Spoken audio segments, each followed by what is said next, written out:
Yang dicari Donald Bebek itu apa? Sampai jam 12 malam masuk ke kamar tidur Maduro, presiden Venezuela, yang lagi sedang tidur di samping istrinya dicomot oleh Donald. Sebenarnya Amerika cuman mencari satu, nyari minyak. Karena Amerika memang adidaya, betul. Amerika memang kaya, betul. Tapi Amerika nggak punya minyak, maka dia mesti ngambil Venezuela. Tapi minyak Venezuela ini juga nggak aman, maka dia perlu minyak yang aset paling besar di dunia. Di mana itu? Iran. Itu enaknya ceramah di Unsri ini, nyambung. Bagaimana saya bilang Iran? Dulu nama presidennya Reza Pahlavi, bisa diatur oleh Amerika, tapi kemudian datanglah pemimpin spiritual namanya Ayatollah Khomeini tahun 79 tahun 80, maka semua perusahaan Eropa, Amerika stop, nggak boleh masuk. Akhirnya dia diembargo selama 46 tahun. Gimana cara dia bisa hidup 46 tahun? Jual minyaknya kemana?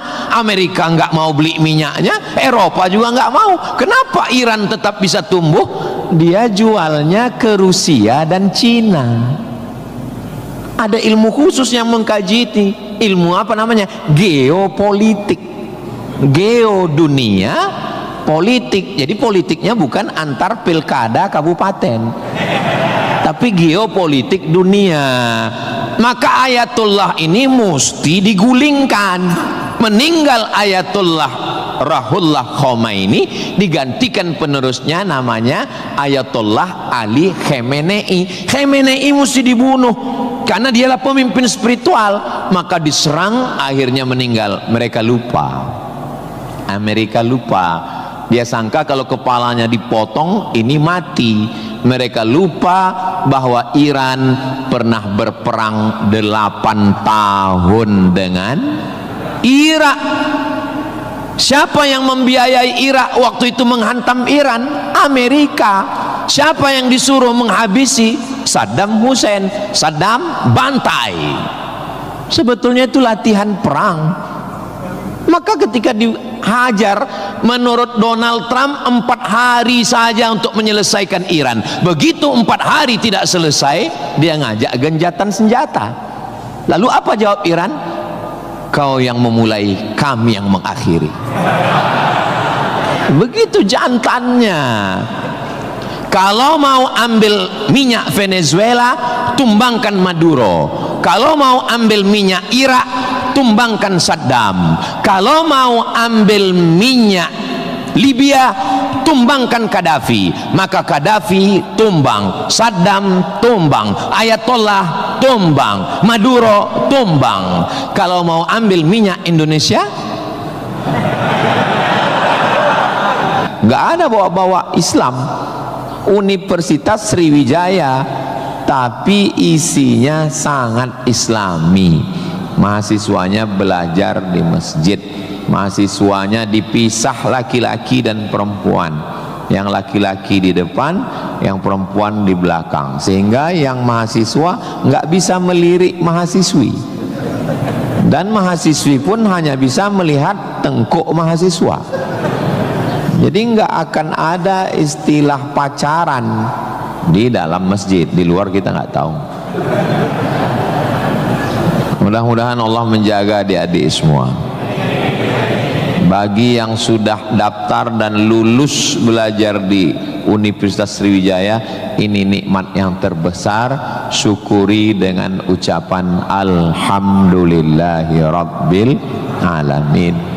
Dan kita berterima kasih kepada orang yang mengajarkan kita cara bersyukur dengan berselawat untuknya. Allahumma sholli ala Sayyidina Muhammad wa ala ali Sayyidina Muhammad.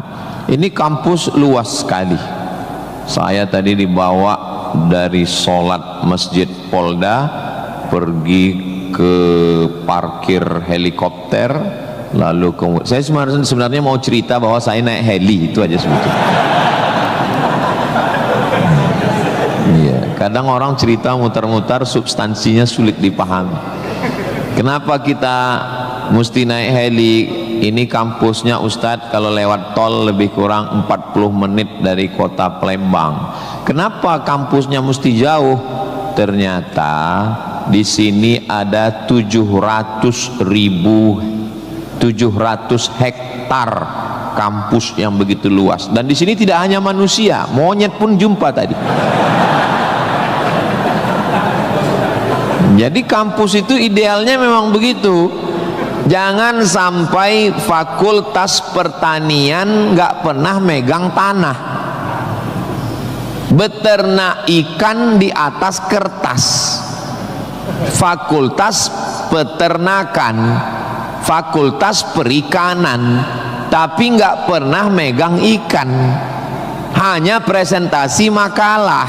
Begitu lulus kerja jadi teller di bank, nggak nyambung. Maka di sini praktek. Tadi saya diberitahu oleh Bapak Ketua HIPMI, Ustadz Somad, ini tempat praktek pertanian. Masya Allah, negara kita ini, kami dari atas tadi, gemah ripah loh jenawi, tongkat dan batu jadi tanaman, hijau untayan katulistiwa, tapi berasnya impor. Kenapa? Padahal tanah begitu luas. Menunggu sarjana-sarjana pertanian dari Universitas Sriwijaya. Begitu. Kenapa enggak kita tanam? Kalau kita tanam otomatis tanah kita berkah. Kalau sudah dia nanam padi, pasti dia malam berdoa sama Allah, tumbuhkan padiku, berkahkan rezekiku, turunkan hujannya. Kalau sudah ditanam, otomatis ekonomi bangkit, orang akan bekerja, otomatis padi tadi akan dibawa ke kilang padi untuk mengupas kulit padi jadi beras. Berasnya diperdagangkan, diniagakan di pasar-pasar hidup. Tapi tidak semua orang mau. Kenapa? Karena dengan import ada fee, ada uang masuk, ada kejahatan, membunuh petani, membunuh pedagang, akhirnya orang dininabobokan. Jadi solusinya apa? Solusinya semua mesti berangkat dari kampus. Kampus apa? Kampus Universitas Sriwijaya. Ustadz beberapa kali nih nyebut Universitas Sriwijaya, dia memang setiap 5 menit sekali disebut. Terus kalau orang belajar di Universitas Sriwijaya ini, Ustadz Somad dapat apa? Saya dapat amal jariah dari alumni-alumni yang membangun Indonesia menuju Indonesia Emas 2045 insyaallah. Universitas Sriwijaya bukan swasta, negeri. Orang berbondong-bondong nasional dari Sabang sampai Papua mau daftar ke sini. Yang sudah lulus alhamdulillah, yang belum lulus berusaha, bertawakal, berdoa, insya Allah. Enggak lulus innalillah. Sudah lulus, belajar, banggakan orang tua. Enggak usah dulu matanya jelalatan, lirik sana lirik sini, nembak cewek enggak diterima, cinta ditolak, kapak bertindak. Enggak usah, serius aja belajar. Saya jadi mahasiswa sama seperti adik-adik. Saya sampai di Kairo 5 September 1998. Belajar 99, 2000, 2001, 2002. 4 tahun saya di Mesir, tidak pernah pacaran sekalipun. Makanya saya ngomong sekarang ringan. Coba kalau saya dulu playboy cap gayung, susah saya ngomong. Jadi apa yang kita rasakan waktu kuliah dulu, ya kita ngomongnya cair aja. Adik-adik jangan pacaran, yang penting kualitas belajar, sibuk menyibukkan pikiran untuk belajar. Terus Ustadz dulu nggak pacaran itu gimana ceritanya? mahasiswa Indonesia 2.400, yang laki-laki 2.100, yang perempuan 300. Saya termasuk yang tereliminasi, kalah dalam persaingan. Tapi kalau kita kalah dari satu sisi, jangan kalah dari sisi yang lain. Saya alhamdulillah untuk masalah pacaran mungkin saya kalah. Saya bukan petualang, saya kurang suka adventure. Tapi dalam masalah belajar saya serius. Di Al-Azhar tidak pakai sistem SKS, dia pakai sistem paket. 1 tahun ada 14 mata kuliah, tambah 2 juz hafalan Quran, dan dibagi 2 termen, 7 termen awal, 7 termen 2. 14 mata kuliah, kalau nggak lulus 3, ulang setahun. 3 mata kuliah itu hanya diulang dalam setahun, habis umur.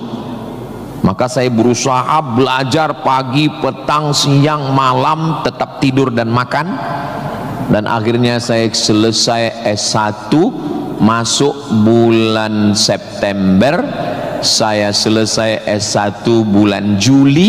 Saya selesaikan S1 saya 3 tahun 10 bulan. Selesai 3 tahun 10 bulan. Belajarnya bahasa Arab, diktatnya bahasa Arab, dosennya orang Arab. Maka saya kalau ketemu sama mahasiswa, saya tanya, semester berapa? 4 Pak Ustadz. Tapi mukanya kok tua kali. 14 Pak Ustadz. Kok bisa kamu sampai semester 14? Dosennya orang Indonesia, diktatnya bahasa Indonesia, referensinya Indonesia, campur Inggris dikit, makalah bisa campur AI. Kenapa kuliah bisa begitu lama? Apa kuncinya Ustadz, kenapa kuliah bisa cepat? Kuncinya simple aja. Saya kan belajar dulu dapat beasiswa dari Al-Azhar. Al-Azhar itu kalau tidak naik tingkat setahun, beasiswanya potong 50%. Kalau nggak naik 2 tahun, putus. Kalau 3 tahun nggak naik, DO. Kalau sudah DO, tidak dikasih tiket pulang. Siap-siap membuat rakit dari Sungai Nil ke Sungai Siak. Jadi yang membuat saya serius belajar itu adalah karena takut nggak makan dan takut nggak dapat tiket pulang. Jadi saya juga terlalu muluk-muluk. Saya nggak berani juga menasihati adik-adik. Saya belajar serius karena takut kepada Allah. Dulu kita nggak begitu. Ya itu. Makanya kalau ada mahasiswa, Ustaz Somad, ya, tolong saya kasih tips biar supaya serius belajar dan nggak pacaran. Saya bilang, cewek itu mau sama kau karena kau berduit. Kalau kau nggak berduit, nggak ada cewek mau. Kalau ada juga cewek mau, kau nggak berduit, dia tetap mau. 2 kemungkinan. Pertama, memang kau bertuah. Yang kedua, cewek itu bodoh. Iya, kan bodoh itu. Udah jelas laki-laki nggak ada duit, mau juga dia. Pelet apa yang dia pakai? Dari semester 1 pacaran, semester 2 sampai KKN, bonceng sana bonceng sini, pergi sana pergi sini, pacaran 5 tahun, ditinggal pas lagi sayang-sayangnya. Mohon maaf, kalau ada mahasiswi yang mau pacaran sampai 5 tahun, itu sama seperti iklan roti, dibuka, dijilat, dicelupin, nggak dimakan-makan. Kira-kira yang rugi cewek apa cowok?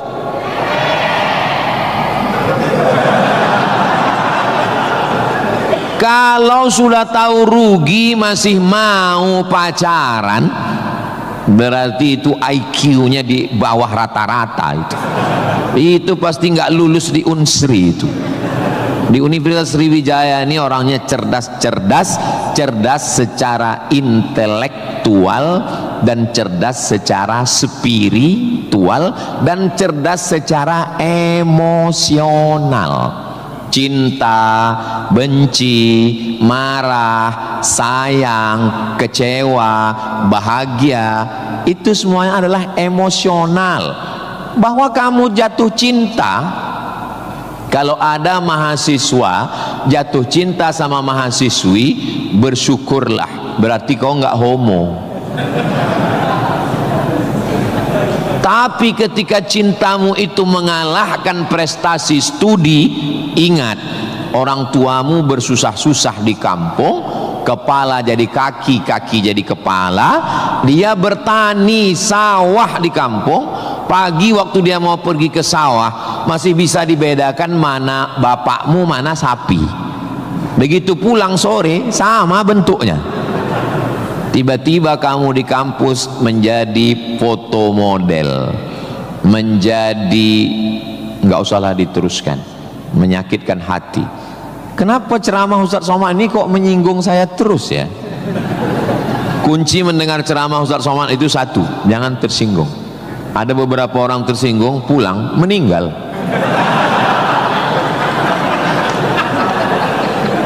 Saudaraku yang dimuliakan Allah, belajar ini seperti pakai kacamata kuda. Jadi waktu belajar dulu pakai kacamata kuda, jangan tengok kanan, jangan tengok kiri, fokus ke depan, tentukan arahmu,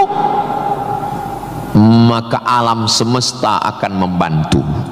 Tentukan targetmu, mana last destination, stasiun terakhir yang mau ditarget mana. Setelah itu langkah kena kakimu, karena kau bertuhan, serahkan pada Allah. Bismillahi tawakkaltu ala Allah, la haula wala quwata illa billah. Ustadz dulu cita-citanya apa? Cita-cita saya selesai S1, habis itu saya S2, habis itu saya S3. Setelah saya doktor, saya mau jadi dosen, dan setelah nanti dapat duit, saya mau membahagiakan orang tua. Cita-cita saya nggak banyak. Nggak ada cita-cita saya dulu diundang memberikan kuliah umum ke Universitas Sriwijaya, naik helikopter, nggak ada sama sekali. Nggak terpikir di kepala saya, nggak ada terlintas. Cita-cita saya simple, singkat aja. Yang penting kuliah S1, S2, S3, habis itu doktor, jadi dosen, pulang ke kampung, ngajar, membahagiakan orang tua. Makanya waktu saya kuliah di Maroko, saya anak pertama, adik saya anak kedua. Kami cuma berdua adik beradik, saudara kandung laki-laki dua-duanya. Kata adik saya mau nikah. Saya tunggu kamu pulang selesai S2 di Maroko atau gimana? Saya bilang kau nikah aja duluan, karena aku nggak jelas tanggalnya nih kapan. Pulang pun aku belum tentu nikah. Aku masih banyak cita-citaku. Aku masih selesai S2, aku mau S3, aku mau jadi dosen, aku dapat uang, membahagiakan. Kau kalau mau nikah, nikahlah duluan, jangan terhalang karena aku. Alhamdulillah adik saya menikah duluan. Anaknya sekarang sudah gadis, anak perempuan pertama, dan sekarang sudah belajar di Al-Azhar Kairo Mesir. Jadi kita bagi-bagi, kau bahagiakan dengan ibu punya cucu, dan aku membahagiakan dengan kuliahku. Nah, jadi kalau kita mau kuliah, jangan juga kita halangi adik-adik kita yang mau nikah. Nah, jangan sampai kita mau S2, S3, S teler, S cendol, S doger, S bandung, sampai yang di bawah-bawah ini terhalang, terkendala. Nah, tapi insya Allah adik-adik semua sesuai dengan apa spesialisasi kita. Jangan belajar di tempat yang kita nggak minat, nggak suka, akhirnya kita menderita. Kita udah nggak suka bidang ini, tapi karena terpaksa akhirnya menderita, stres, depresi, mati. Apa yang suka? Ini Pak Ustadz, anak saya ini dari kecil memang saya lihat kemana-mana bawa martil Pak Ustadz. Masuk fakultas hukum, jadi hakim konstitusi. Insya Allah. Nggak lulus Pak Ustadz, jadi tukang. Mohon maaf Pak tukang, jangan tersinggung. Karena masjid ini selesai juga karena ada tukang. Anak saya ini kemana-mana bawa jarum suntik Pak Ustadz, fakultas kedokteran. Nggak lulus, pecandu narkoba. Nah, jadi kemana arah kita? Ustadz Somad dulu biasanya anak itu dari kecil sudah kelihatan itu bakatnya kemana. Saya tanya sama emak saya, aku mak dulu kecil kemana arahku? Kau dulu, kata emak saya, kalau kusuruh beli gula sama beli minyak ke warung, nggak pulang-pulang. Kenapa? Cerita sama orang di warung itu. Cerita. Kalau lagi keluar main, dulu itu kalau masuk kelas, jam istirahat itu dulu namanya keluar main. Bapak dulu gitu juga? Berarti udah tua. Anak sekarang nggak tahu, sebaya kita berarti, sama-sama 28 tahun. Masalah umur ini kan bukan masalah angka, tapi masalah rasa. Saya terus terang, kalau di tempat lain saya ceramah saya merasa tua, tapi di Unsri ini rasa semester 7 ini sekarang. Nah itu, maka saya memang minta itu kepada Ustadz Kemas Ali, tolong kalau saya datang ke Sumatera Selatan 5 unsur mesti tercapai. Saya ada ceramah di kantor, alhamdulillah tadi sudah di kantor polisi. Tolong bawa saya ceramah di tanah lapang, tablik akbar supaya semua masyarakat dapat. Yang ketiga, ceramah di masjid supaya ada pengajian yang betul-betul ngaji, biasanya subuh. Yang keempat adalah ceramah di spesialisasi, kadang ceramah di IDI, Ikatan Dokter Indonesia, ceramah di PERADI, Persatuan Advokat Indonesia, kemudian satu lagi di kampus. Kenapa saya minta kampus? Karena kampus ini masa depan. Kalau panti jompo itu masa lalu. Ustaz jangan disebut jompo, kami di sini ada juga yang tua. Saya tidak ada melihat orang tua di sini. Ini hanyalah anak-anak muda yang terjebak di tubuh yang tua. Nah, jadi sebetulnya masalah tua dan muda itu adalah masalah semangat dan perasaan. Kalau semangatnya muda, perasaannya muda, maka disebut dia dengan sumpah pemuda. Padahal yang bersumpah itu orang tua. Tapi karena dia semangat, memang luar biasa Masjid Nabawi Unsri ini. TV-nya 4 di kiri, 4 di kanan. Luar biasa katanya. Kadang kita ceramah di beberapa masjid itu kecil aja TV-nya. Ini sampai 4. Ini menunjukkan anggaran untuk kampus ini memang hebat. Itu luar biasa. Jadi kalau ada orang mengatakan bahwa Sumatera Selatan itu bawahnya itu banyak emas, memang datanglah ke Unsri, memang terbukti atapnya pun emas. Nggak salah itu Pak Ketua HIPMI, memang banyak emas yang perlu digali di Sumatera Selatan ini, dan Unsri sudah mewujudkannya di atas. Siapa yang bisa melakukan bukan eksploitasi, tapi menggali potensi yang ada di alam ini, nah itu adalah mahasiswa. Inna fi khalqis samawati, dalam penciptaan langit, wal ardi, penciptaan bumi, wakhtilafil laili wan nahari, perputaran siang dan malam, la ayat, itu semua adalah ayat-ayat. Apa yang kau tahu tentang ayat? Ayat kursi Pak Ustaz. Apa yang kau tahu tentang ayat? Ayat Al-Quran Pak Ustaz. Apa yang kau tahu tentang ayat? Ayat-ayat cinta Pak Ustaz. Ayat semesta. Inna fi khalqis samawati, penciptaan langit, dipikirkan dengan akal, muncul ayat, namanya ayat kauniyah, ayat semesta yang dikaji satu fakultas khusus, namanya fakultas astronomi, bukan astrologi. Yang perlu dipelajari itu astronomi, bukan astrologi. Kalau yang astrologi itu, Anda lahir bulan April, bintang Anda Taurus, jangan jatuh cinta dengan Pisces. Karena kalau ikan jatuh cinta dengan kambing, nanti tinggalnya di mana? Buang-buang waktu aja itu, nggak usah dikaji. Tapi ketika berpikir tentang astronomi, tentang ilmu langit, maka umat Islam sudah lama mengkaji itu yang disebut dengan ilmu falak. Ilmu falak itu yang dipakai oleh Badan Lembaga Hisab dan Ru'yah. Hisab artinya perhitungan, menghitung bagaimana tingginya matahari, bulan di atas ufuk. Kenapa terjadi persimpangan antara NU dengan Muhammadiyah tentang penetapan 1 Ramadan dan 1 Syawal? Itu berawal dari titik astronomi.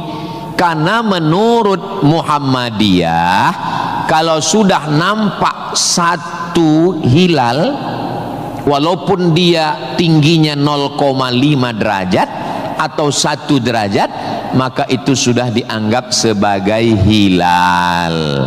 Tapi menurut NU, Perti, Persis, Al-Wasliyah, Nahdlatul Ulama, maka mereka mensyaratkan sesuai syarat Mabim. Malaysia, Brunei, Indonesia, Singapura mensyaratkan mesti 3 derajat. 3 derajat baru dianggap sebagai hilal.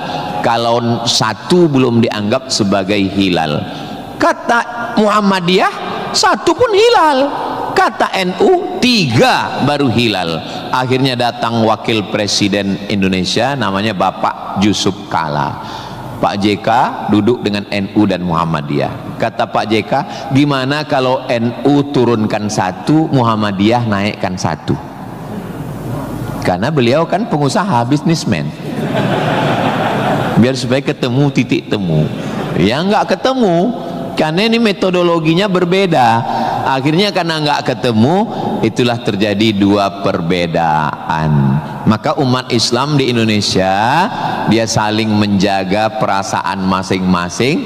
Akhirnya masing-masing mengamalkan. Yang 1 dengan 1 derajatnya, dengan 0,2-nya, yang 1. Dan nanti akan terulang lagi pada tanggal 20. Pada tanggal 19 hari Kamis 19 Maret itu nanti satu Indonesia akan mengeluarkan teropong untuk melihat astronomi, apakah nampak anak bulan atau tidak. Di Riau itu teropongnya dibeli dulu harganya 50 juta. Sejak dibeli sampai sekarang nggak pernah nampak hilal. Ustaz kok tahu? Teman saya kebetulan salah satu yang bekerja di situ. Dia pernah posting gambar melihat teropong. Saya tanya, apa yang nampak? Dibilangnya gaji 13 katanya.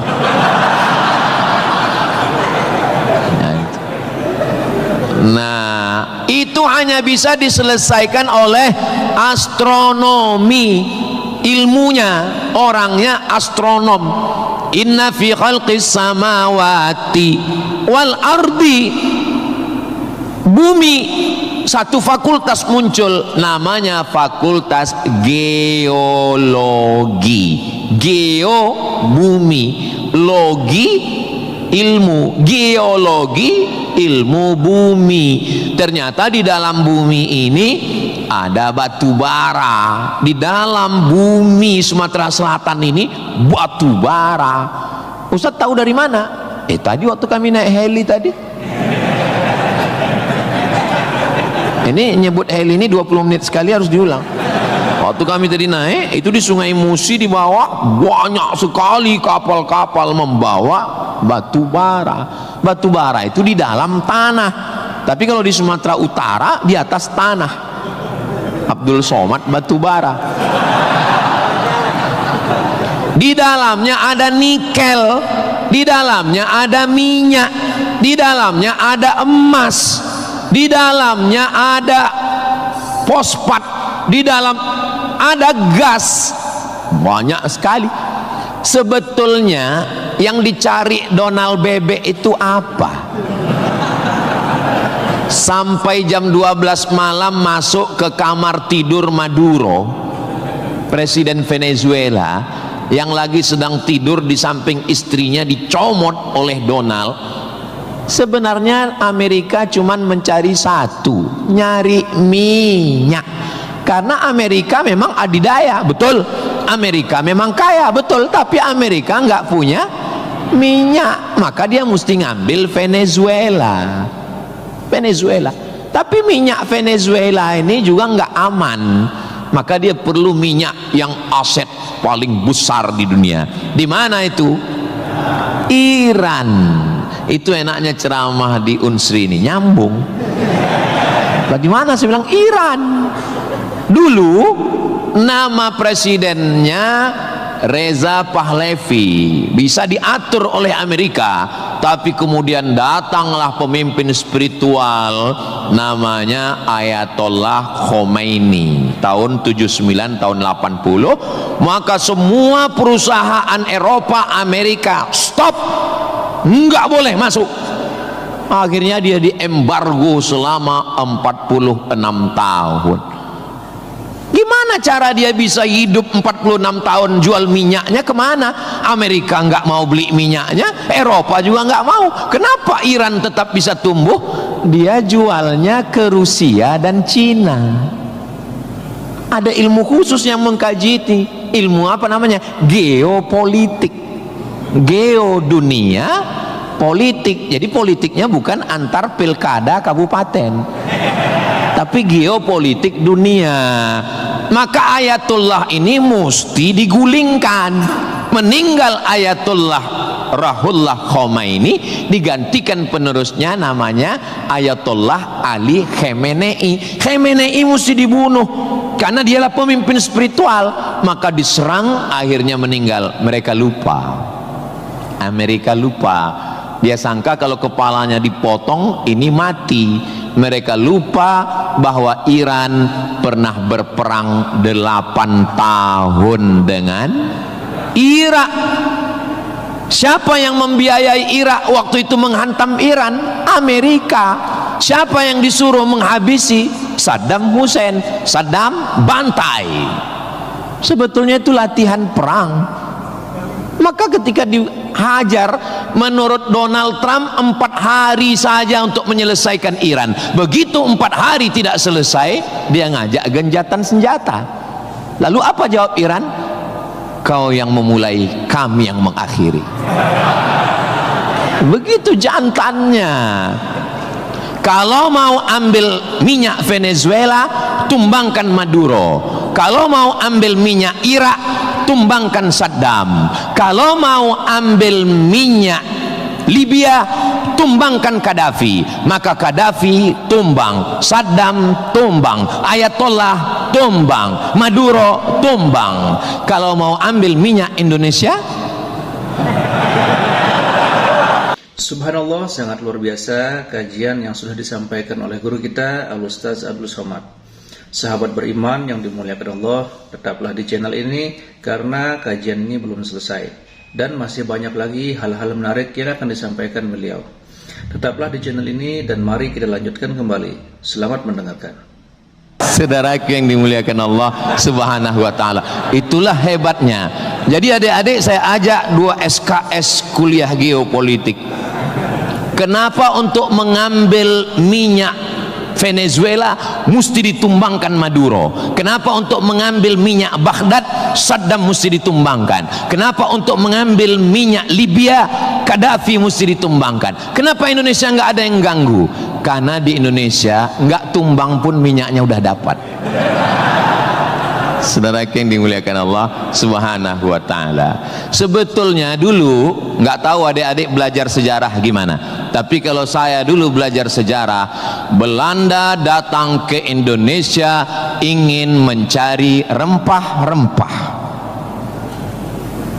Kayu manis, buah pala, merica, ketumbar. Kita pun waktu itu bingung. Nanya sama guru SD, ya, Belanda kesini naik kapal kayu jauh-jauh dari Amsterdam, 3 bulan naik kapal cuman mau cari rempah. Iya katanya. Sekarang baru kita tahu mereka bukan nyari rempah, nyari minyak. Ini udah di kapling-kaplingnya. Papua emas, Sulawesi nikel. Ada satu pulau namanya Pulau Emas, Swarna Dwipa. Swarna Dwipa artinya pulau emas, nama lain dari Sumatera. Dulu ketika Portugis, ada satu negara namanya Portugal. orangnya namanya Portugis. Portugis dengan Portugal itu sama, cuman beda nama negaranya Portugal, orangnya Portugis. Portugal itu bukan persatuan orang tua gatal. Mereka inilah yang datang untuk mengambil cengkeh ke Tidore dan Ternate, Sumatera, Kalimantan, Sulawesi. Antara Sulawesi dan Papua ada kerajaan kecil Tidore dan Ternate. Tanaman yang mereka cari adalah cengkeh, karena cengkeh hanya tumbuh di Tidore dan Ternate. Ketika mereka ambil bibit cengkeh mau ditanam di Eropa, musim dingin mati. Indonesia ini potensinya luar biasa. Tidak ada negara miskin, yang ada adalah negara salah kelola. Ustaz sedang bicara Indonesia? Tidak, negara kita kaya. Saya bicara tentang Konoha. Maka saya tidak pernah pesimis, saya selalu optimis. Makanya walaupun ini bulan puasa, lapar, tapi suara saya menggelegar kan? Karena saya di kampus Unsri, maka saya semangat. Tapi seandainya ceramah siang jam 2 habis khutbah Jumat ini bukan di Unsri, tidak begini isi ceramah saya. Paling saya, marilah kita banyak ingat mati. Ini bulan Ramadan, mari kita banyak-banyak beristighfar, kita mengejar Lailatul Qadar. Tapi saya sedang bicara tentang masa depan. Saya bicara dengan mahasiswa, mereka yang akan melanjutkan tongkat estafet perjuangan ini. Saya yakin dan percaya bidang pertanian sudah, peternakan sudah, geopolitik mereka sangat paham, dan masalah spiritual batinnya mereka dididik di dalam Masjid Nabawi. Mereka diingatkan tentang 3. Adik-adik belajar agama ini nggak usah repot, nggak usah ribet, nggak usah jelimet. Yang penting di dalam hati itu ada 3. Pertama, akidah. Wujud qidam baqa mukhalafatu lil hawadisi qiyamuhu binafsihi wahdaniyah qudrat iradat ilmun sama basar kalam sifat 20. Ini akidah kita Imam Abul Hasan Al-Asy'ari. Yang kedua, setelah akidahnya mantap, dia mau beribadah. Gimana caranya beribadah? Rukun, syarat, wajib, sunat. Inilah yang kedua, namanya fikih. Belajar fikih solat, belajar cara wudu, cara tayamum yang membatalkan solat. Tapi dua-dua ini nggak ada maknanya. Ibadahnya nggak bermakna, akidahnya nggak bermakna kalau tidak ada yang ketiga. Yang ketiga adalah akhlak, sopan santun, tata krama, budi bahasa, menghormati orang tua, memuliakan dosen. Saya sangat bisa untuk ceramah berdiri naik di atas ini, bisa. Kalau mau saya tadi minta sama panitia, Pak panitia izin saya mau naik ke atas, boleh. Lalu kenapa saya nggak naik ke atas? Karena saya segan tapak kaki saya di atas kepala Pak Rektor. Saya di atas sementara Bapak Ketua DPRD di bawah. Itu namanya sopan santun, tata krama, budi bahasa. Tapi adik-adik yang di atas jangan tersinggung. Saya bukan menyinggung. Nggak apa-apa, demi Allah nggak apa-apa. Tapi Pak Ustadz khotib Jumat kan naik ke atas. Khotib Jumat di atas memang mimbar ini untuk khutbah. Mimbar Nabi itu tangganya cuma 3. 1, 2, 3. Maka kalau definisinya lebih dari yang dibuat Nabi adalah bid'ah, inilah mimbar yang bid'ah. 1, 2, 3, 4, 5, 6, 7, 8. Mimbar Nabi cuma 3. Sekarang orang belajar agama bukan mau menggali potensi agama, tapi hanya cukup dengan 5 jari. Jika tidak ada zaman Nabi, bid'ah. Apa ini? Orang mondok 7 tahun, belajar lagi di Al-Azhar, belajar lagi di Darul Mustafa Yaman, belajar lagi di Al-Ahqaf. terbang Syekh Syafiq dari Qudratullah, terbang ke Yaman belajar agama, bahasa Arab, nahwu, sharaf, balaghah, mantik, bayat, ma'ani. Ada orang ngaji cuman 5. Kalau tidak dibuat Nabi bid'ah. Hari pertama ngaji online, hari kedua mulai membid'ahkan orang lain.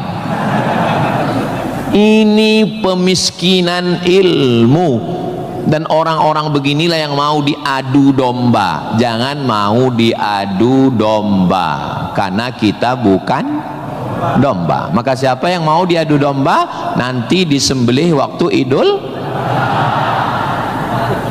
Saudaraku yang dimuliakan Allah Subhanahu wa taala. Jadi belajar agama itu penting. Kalau di universitas agama Islam memang dia ada pelajaran yang begitu banyak, tapi di universitas umum mereka belajar 2 SKS, 16 tatap muka, potong mid semester, potong pertemuan pertama, potong libur banjir, asap dan mati lampu. Hanya tinggal 5 pertemuan. Apa yang bisa diambil dari situ? Tapi saya optimis di Palembang, di Sumatera Selatan, orang tidak hanya ngaji di kampus tapi juga ngaji di masjid.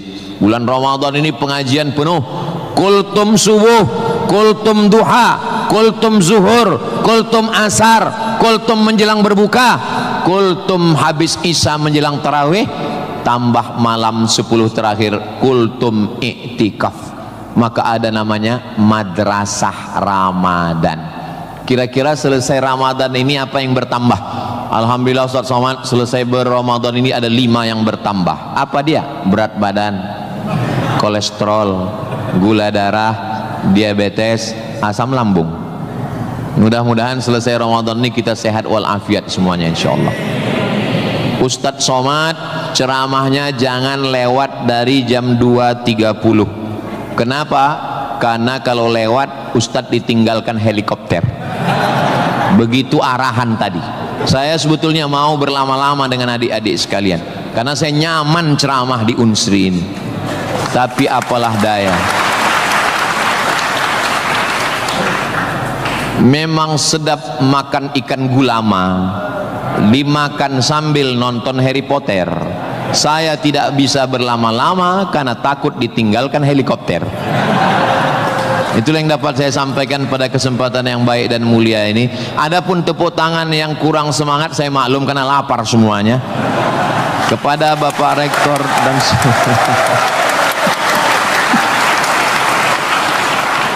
maukah Bapak Ibu memaafkan kesilapan dan kekhilafan saya? Di akhir majelis saya tutup dengan satu pantun penutup. Menangkap puyuh di Bukit Selasih. Thank you dan terima kasih. Assalamualaikum warahmatullahi wabarakatuh. Tadi dipesankan Ustaz langsung baca doa, Allahumma ja'al hadhil jami'ata jami'atan mubarakatan fiha. Ya Allah, jadikanlah Universitas Sriwijaya universitas yang penuh dengan keberkahan. Allahumma jazi asatidatina, berikanlah balasan terbaik kepada Bapak Rektor, Wakil Rektor, Dekan, Wakil Dekan, Ketua Jurusan, dosen-dosen kami ya Allah. Sahih ajsadahum, sehatkan badannya, qawi imanahum, kuatkan imannya, wajzi hasanatihim, berikan balasan terbaik untuk guru-guru kami ya Allah. Allahumma hafaz abna'ana wa banatina, adik-adik mahasiswa mahasiswi kami, jaga hati badan mereka dari fitnah akhir zaman ini ya Allah. Allahumma ja'al hadzal balada baladan amina, jadikanlah Sumatera Selatan Indonesia baldatun thayyibatun wa rabbun ghafur. Allahumma dafa'anal ghala wal waba wal fahsya wal riba waz zina, selamatkan dari malapetaka, bencana riba, zina, narkoba, perbuatan keji dan mungkar. Allahumma ansur ikhwanana al mujahidin al mustad'afina fi Palestin, tolong saudara kami yang sedang teraniaya di Palestina ya Allah. Rabbana taqabbal minna, terimalah salat kami, puasa kami, qiyamul lail kami, kami, tahajud kami, zikir kami, khataman Quran kami. Wa tammim taqsirana, sempurnakan segala kekurangan kami. Waqtim bis salihati a'malana, tutup umur kami dengan husnul khatimah. Kama jama'tana fi hadzal majlisil mubarak, sebagaimana engkau kumpulkan kami di majlis ilmu, di tempat terbaik, di waktu yang baik, dengan ibadah yang baik. Kumpulkan kami nanti di surga bersama Nabi Muhammad sallallahu alaihi wasallam. Rabbana atina fid dunya hasanah wa fil akhirati hasanah wa qina adzabannar. Wa sallallahu ala sayyidina Muhammad wa ala alihi wa sahbihi wasallam, walhamdulillahi rabbil alamin. Taqabbalallahu minkum minna wa minkum taqabbal ya karim. Alhamdulillah, demikianlah kajian penuh ilmu, hikmah dan manfaat yang sudah disampaikan oleh guru kita Al-Ustaz Abdul Somad. Tentunya ini sangat bermanfaat sekali untuk menambah ilmu pengetahuan kita. Sahabat beriman yang dimuliakan Allah, terima kasih sudah menyimak kajian ini sampai selesai. Doa dan harapan saya semoga sahabat semua selalu diberikan kesehatan, dimudahkan segala urusannya dan dilancarkan rezekinya. Amin ya rabbal alamin. Demikian yang dapat saya bagikan. Kurang lebihnya mohon maaf. Sampai bertemu lagi di kajian-kajian berikutnya. Wabillahi taufiq wal hidayah wa ridha wal inayah. Wassalamualaikum warahmatullahi wabarakatuh. Setelah kita mendengarkan bersama kajian penuh ilmu dan manfaat yang disampaikan oleh guru kita Al-Ustaz Abdul Somad, sekarang mari kita lanjutkan aktivitas kita masing-masing. Semoga apa yang sudah disampaikan oleh beliau menjadi ilmu yang bermanfaat dalam kehidupan kita sehari-hari. Selamat beraktivitas buat sahabat semua, sukses selalu, sampai bertemu lagi di kajian berikutnya. Wassalamualaikum warahmatullahi wabarakatuh.